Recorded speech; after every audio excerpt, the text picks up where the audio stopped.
ललित सिंह जी जयपुर से। राधे राधे। राधा वल्लभ श्री हरिवंश महाराज जी, दंडवत प्रणाम। महाराज जी, प्रेम प्राप्ति में सुख की आशा बाधक क्यों है?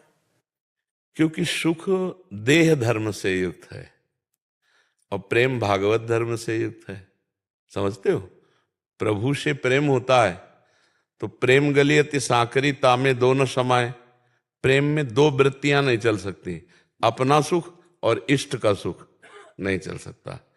अपना सुख तो देहाभिमान युक्त भोगानंद जो है ना, और परमात्मा सुख तो देह भाव विस्मृति पांचों भूले देह शुद्ध, देह शुद्ध विस्मृति प्रेमानंद भगवदानंद।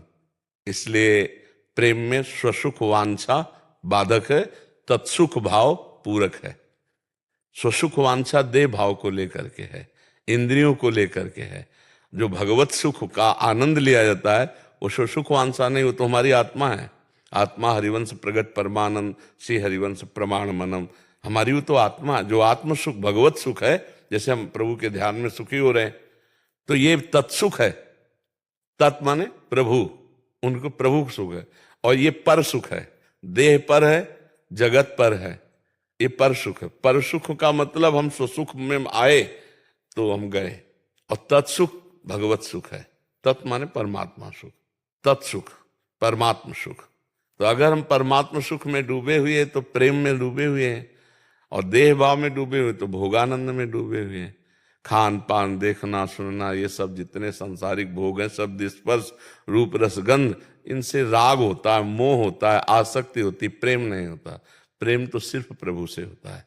संसार में यही जो प्रेम फैला तो उसको राग कहा गया, मोह कहा गया, आसक्ति कहा गया। और जब वो परमात्मा की तरफ गया, प्रियालाल की तरफ गया, तो वो प्रेम कहा गया। प्रेम में स्वसुख वांछा नहीं होती। सेवक सुख चाहे मान भिखारी, सेवक बन करके अपना शरीर सुख चाहे तो सेवा कैसे कर पाएगा? तो इसलिए स्वसुख वांछा बाधक है। अब आगे बढ़ोगे तो खुद दिखाई देगी स्वसुख वांछा कितनी बाधक। अब हम अपने सुख के किसी एक इंद्रिय सुख में फंस जाए तो प्रियालाल का विस्मरण होने लगेगा, प्रियालाल की सेवा सुख की भावना नहीं बन पाएगी। अपने सुख का चिंतन, ये खाना, ये देखना, ये भोगना, किसी एक वृत्ति में फंस जाए तो प्रेम में बाधा खड़ी हो जाएगी। जब सर्वेंद्रियां पूरा मन अपने इष्ट में, सुधो चले आपने धर्म रसकन सो प्रीतम का है, कबहू काल वृथा नहीं जाए। एक सेकंड भी ना अपना शरीर का चिंतन, ना भोगों का चिंतन, एकमात्र भगवत चिंतन, तब प्रेम प्रगटता है। ऐसे थोड़ी प्रेम प्रगटता है। वो कहे दो चार बूंद आंसू आ जाना प्रेम थोड़ी है। प्रेम का मतलब है आठों पहर अपने इष्ट के चिंतन में बढ़्यो आनंद मोद सबके, महाप्रेम सुरंग रंगी, और न कछु सुहाय तिनको जुगल सेवा सुख पगी। निशिदेव से जानत ना ही सजनी, एक रस भींजी रहे, गोप गोपिन आदि दुर्लभ ते सुखे दिन प्रतिलह। बढ़्यो आनंद मोद सबके, महाप्रेम सुरंग, महाआनंद महाप्रेम प्रिया जी के चरणों से है। पर वहां तक पहुंचने के लिए पहले दूरादपास्य स्वजनान, पहले अपने पारिवारिक सुखों का त्याग करे, फिर अर्थ के द्वारा प्राप्त करोड़ों प्रकार के सुखों का त्याग करे, फिर साधना के द्वारा प्राप्त सुखों का त्याग करे, तब प्रियालाल के सुख को प्राप्त होता है। दूरादपास्य स्वजनान सुखमर्थ कोटिम, सर्वेषु साधन वरेषु चिरम निराशा, वर्षंत में सहजाद्भुत सौख्य धाराम, श्री राधिका चरण रेणु मनुस्मराम। अब देखो, जैसे प्रियालाल की आप भक्त हो तो भगवत चर्चा हो रही है, अब यहां कोई विषय चर्चा करने लगे तो आपका मन जाएगा? नहीं जाएगा ना। एक एक इंद्री संभल गई। ऐसे हम प्रियालाल का ध्यान कर रहे हैं, हमारे सामने कोई कितना भी प्रिय हो अच्छा नहीं लगेगा। ऐसे हम प्रियालाल का उच्छिष्ट पा रहे तो हमें कोई अन्य भोग नहीं। ऐसे संपूर्ण इंद्रियां प्रियालाल में लग जाए तो सुख वांछा कर, फिर क्या सुख नहीं मिलता? क्या अपार सुख मिलता है। वो भगवत सुख है। विषय सुख त्याग की बात कही गई, समझ रहे हैं? विषय सुख का भोगने वाला भगवत प्रेम में नहीं जाता है। जो नहीं खान पान ते भावे है, नहीं कोमल वसन सुहावे है, सब विषय लगे ते खारा है, हरि आशिक का मग न्यारा है। नारायण हरि भजन में पांचों न सुहात, विषय भोग, निद्रा, हंसी, जगत प्रीति, बहुबात, ये अच्छा नहीं लगता प्रेमी जनों को। अपने आप से सुख वांछा का नाश हो जाता है। अब खूब चाहे खान पान सुख चाहे अपने, तिनको प्रेम छुअत नहीं सपने। जो हमें अच्छे अच्छे भोग मिले से वो प्रेमी नहीं, ये विषयी पुरुष है, भगवान की आड़ में वासनाओं का खेल खेल रहा है। समझ पा रहे आप? जी। जगते भयो फिरे वैरागी, तब वृंदावन रस में अनुरागी। प्रियालाल के प्रेम में तब जब संसार का राग हटे तभी तो। अगर संसार के राग में फंसा है तो फिर प्रेम नहीं। समझ पा रहे हैं आप? कोई संशय? जब प्रेम में अष्ट विकारों का होना आवश्यक है। भैया जब बुखार आ जाएगा तो सारे लक्षण आ जाएंगे। वो होना क्या, करना पड़ता है क्या? विकारों का जो अष्ट विकार प्रेम के हैं वो विकार तो नहीं, वो तो निर्विकार है, पर उनको कहा जाता है अष्ट सात्विक भाव कहे जाते हैं उसमें जो आता है। तो जब बुखार आएगा तो उसके लक्षण नहीं आ जाएंगे, तो जब प्रेम आएगा तो उसके लक्षण अपने आप आ जाएंगे। ये मतलब कोई हमारी क्रिया थोड़ी है, वो तो स्थिति है। जब प्रेम आता है तो प्रेम का स्वभाव होता है, वो एक भी कामना नहीं रहने देता। कामना रहितम, माया के 3 गुण है, गुण रहितम, सूक्ष्मतरम, अनुभव स्वरूपम, प्रतिक्षण वर्धमानम। ये प्रेम का लक्षण है। जहां प्रेम आया तो रुदुस्वरम राजन, वो भगवान के लिए रोता है, कभी नाचता है, कभी गाता है, कभी हंसता है। छिन छिन रुदन करंत, छिन गावत आनंद भरी, छिन छिन हार हसंत, ये जो कृपा हरिवंश की। छिन छिन बिहरत संग, छिन छिन निरखत प्रेम भरी, छिन जस कहा। तब अब स्थिति आ गई तो अपने आप कभी रोमांच हो रहा है, कभी कंपायमान है, कभी रुदन कर रहा है, कभी एक अलौकिक दशा में बैठा हुआ। बाहरी कोई प्रेम का लक्षण नहीं, अंदर भाव समाधि लगी हुई है। ये सब स्थिति में होता है। उसमें थोड़ा है कि अष्ट सात्विक विकार करना पड़ता है क्या, ये तो फिर नाटक हो जाएगा। वो होता है, वो स्थिति होती है उसकी। समझ पा रहे हैं आप? जी। एससी सिंह जी लखनऊ से। राधे राधे महाराज जी। महाराज जी मैं कुछ दिनों से नियमित नाम जप कर रहा हूँ और अभी 30 नवंबर को सेवानिवृत्त हुआ हूँ। महाराज जी मेरा एक प्रश्न है। महाराज जी हमें न तो पूर्व जन्मों का कुछ ज्ञान रहता है और ना ही इस जन्म में 8-10 वर्ष की अवधि तक कुछ याद रहता है। बाद में हम इस संसार व्यवहार, पूजा पाठ, ध्यान, सत्संग आदि से एक स्वरूप पाते हैं और उसे ही अपना स्वरूप मानने लगते हैं, जबकि ये संसार हम स्वरूप नहीं है।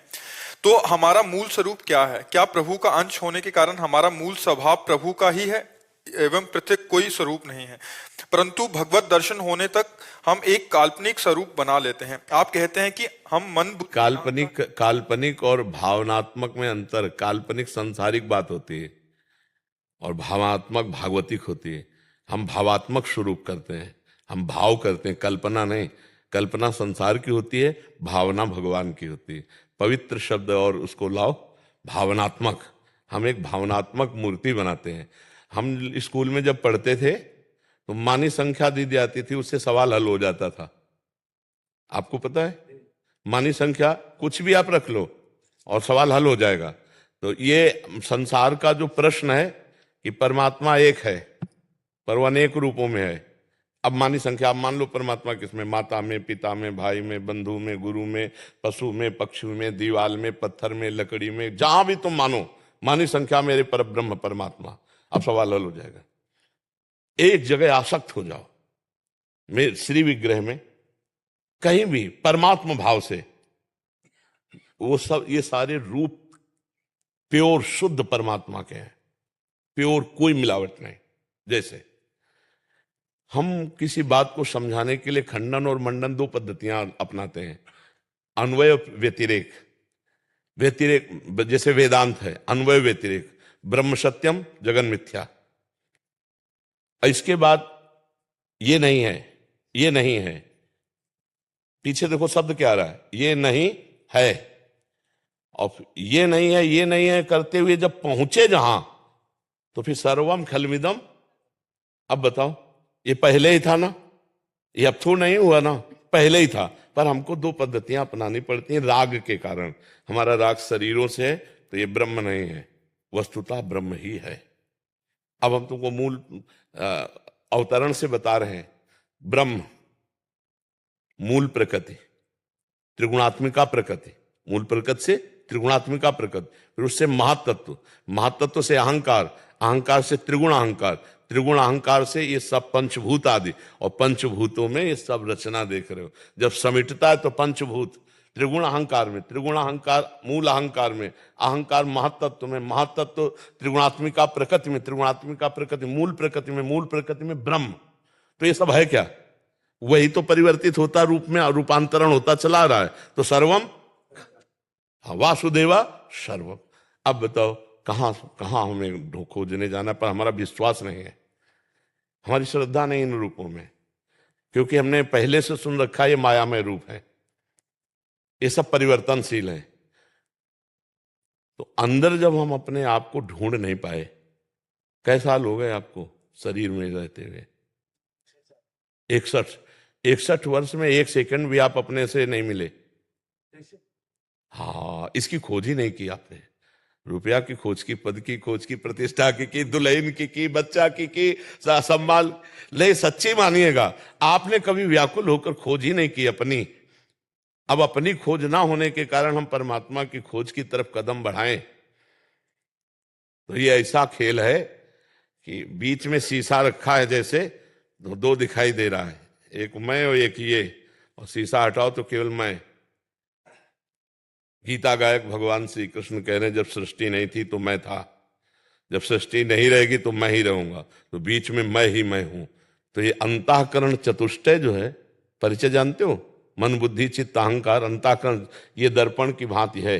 इसी में आत्मस्वरूप का प्रतिबिंब पड़ते हुए जो मैं है, वही हमें फंसाए हुए है, वही हमें फंसाए हुए कि मैं स्त्री, मैं पुरुष, मैं ये। इसी मैं को मिटा दे, दर्पण हटा तो शुद्ध मैं जो है वो ब्रह्म स्वरूप है, उसमें और परमात्मा में अंतर नहीं है। ब्रह्मविद ब्रह्म भवति। तो अगर ब्रह्म नहीं होता तो क्या किसी क्रिया से ब्रह्म बन जाएगा? गोस्वामी जी कह रहे जानत तुम्हें हो जाए, तो पहले से ही वही था, उसमें कोई परिवर्तन होता क्या? आत्मस्वरूप अपरिवर्तनशील है, वो चैतन्य घन है, वो एक रस है, वो चिदानंद है। बस ये बात है, वो जो है तत्त्वमसि, तत्त्वम असि, वही तुम हो। पर ये सवाल हल नहीं हुआ अभी सवाल हल नहीं हुआ, अभी साधना करनी पड़ेगी। इसीलिए साधना करनी पड़ेगी, खूब संसार के चिंतन को छोड़कर भगवत चिंतन परायण रहो। कोई नाम ले लो गुरु से, कोई रूप ले लो भगवान का, तो मानी संख्या नाम रूप से सबका स्वरूप निराकार है। आपका कोई आकार थोड़ी है, आप जिस आकार को मानते हैं आप वही हो जाते हैं। नहीं, आपका कोई आकार नहीं है, आपका कोई आकार नहीं है। आप जो आकार दें, जैसे भक्ति में भी है तो सखा भाव, वात्सल्य भाव, शब्द समझना, ये क्या है? भाव है ना। तो जो भाव आरोपित करोगे आपका आत्मा वही हो जाएगा। आपने आरोपित किया कि मैं सखा हूं भगवान का, तो आत्मस्वरूप सखा हो गया। आपने आरोपित किया मैं दास हूं, तो दास हो जाएगा। आप आरोपित करो मैं वही हूं, तो वही है। आप जो चिंतन करेंगे, और कोई चिंतन नहीं करेंगे, तो जो है वो परमात्मा ही है।